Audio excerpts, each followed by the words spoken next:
ಕೊಟ್ಟಂತಹ 187 ಕೋಟಿ ರೂಪಾಯಿ ನಡೆದಂಥ ಅವ್ಯವಹಾರವನ್ನು ವಿರುದ್ಧ ನಾವು ಇವತ್ತು ಪ್ರತಿಭಟನೆಯನ್ನು ಮಾಡ್ತಾ ಇದ್ದೇವೆ.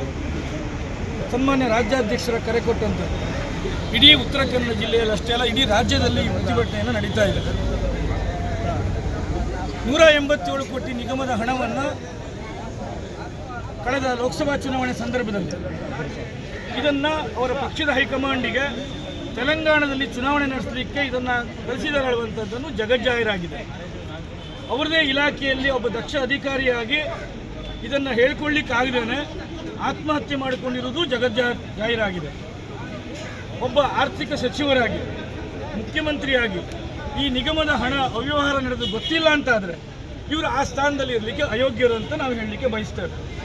ಸನ್ಮಾನ್ಯ ಸಿದ್ದರಾಮಯ್ಯನವರು ತಕ್ಷಣದಲ್ಲಿ ಮರ್ಯಾದೆ ಇದ್ದರೆ ಆ 187 ಕೋಟಿ ರೂಪಾಯಿ ಹಗರಣವನ್ನು, ಆ ಸಮುದಾಯಕ್ಕೆ ಮೀಸಲಾಗಿಟ್ಟಂಥ ಹಣವನ್ನು, ಆ ನಿಗಮಕ್ಕೆ ಅಭಿವೃದ್ಧಿಗೆ ಮೀಸಲಾಗಿಟ್ಟಂಥ ಹಣವನ್ನು ವಾಪಸ್ ಕೊಡಿಸಬೇಕು.